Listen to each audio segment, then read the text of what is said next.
Hi hello నమస్తే అండి. ఈరోజు చేపల పులుసు మేము మా ఇంట్లో ఎలా తయారు చేసుకుంటామో చేసి చూపిస్తాను. ముందుగా ఒక గిన్నె పెట్టుకొని తగినంత నూనె కొంచెం ఎక్కువే పడుతుందండి. సుమారుగా ఒక 70 నుంచి 100 గ్రాముల నూనె వేశాను. చేపల పులుసులో ఎప్పుడైనా నూనె ఎక్కువగానే ఉండాలి.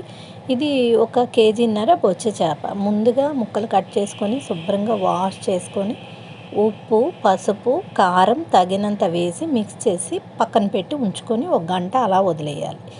ఇందులోకి 3 లవంగాలు, చిన్న చెక్క ముక్క, ఒక మీడియం సైజు ఆనియన్, 2 పచ్చిమిర్చి చీలికలు.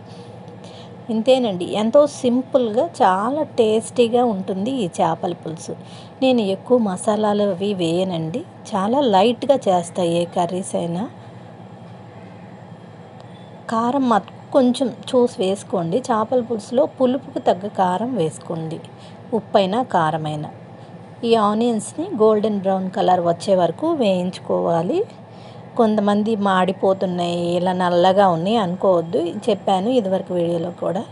గోల్డెన్ బ్రౌన్ రావడం వల్ల కొంచెం కూరకి గ్రేవీ చిక్కదనం కొంచెం మంచిగా వస్తుంది. కొంచెం విశాలంగా ఉన్న గిన్నెలో వేసుకోండి. ఫస్ట్ పెట్టిన గిన్నె సరిపోలేదు, అందుకే నేను గిన్నెని మార్చి పెద్ద బౌల్లో వేసా.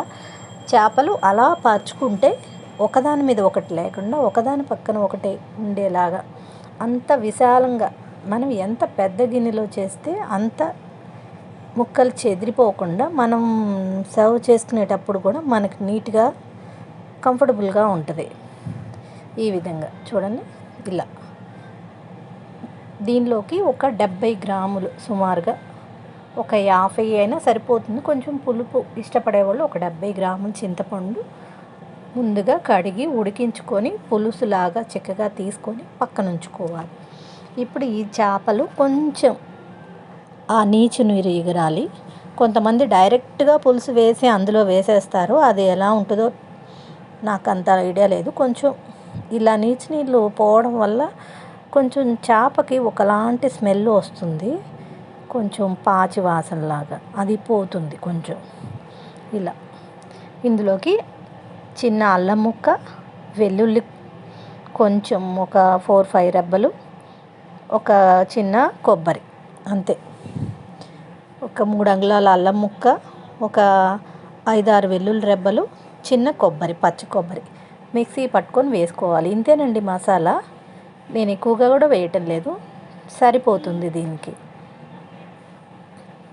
ఈ మసాలా వేసి ఆ నీచు నీరు ఎగిరిపోయేదాకా ఉంచుకొని దీన్ని మెల్లిగా కదుపుకుంటూ ఈ మసాలాని ఆ చేపలకి పట్టించుకోవాలి.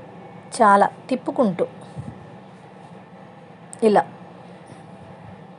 మా ఈ రెసిపీ నచ్చినట్టయితే లైక్ చేయండి, షేర్ చేయండి, సబ్స్క్రైబ్ చేసుకొని ఎంకరేజ్ చేయండి ఫ్రెండ్స్. ఈ విధంగా కదుపుకుంటూ ఆ కొబ్బరి, అల్లం, వెల్లుల్లి మసాలా ఇలా.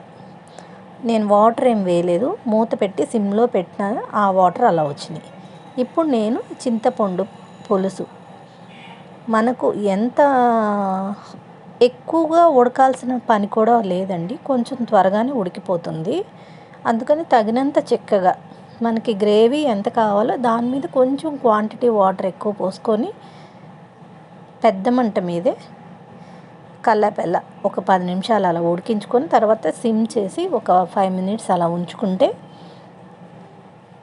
చక్కగా టేస్టీగా ఉండే చేపల పులుసు కర్రీ రెసిపీ రెడీ అయిపోతుందండి. దీనికి కొంచెం చూసి వేసుకుంటే సరిపోతుందండి ఏదైనా ఇంగ్రీడియంట్స్. నేను వాటర్ ఇంకొంచెం యాడ్ చేశాను, మరి థిక్గా ఉందని.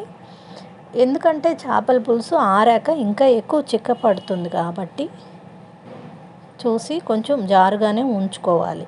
మూత పెట్టి ఉడికించుకొని అంతేనండి, ఎంతో టేస్టీగా ఉండే చేపల పులుసు రెడీ.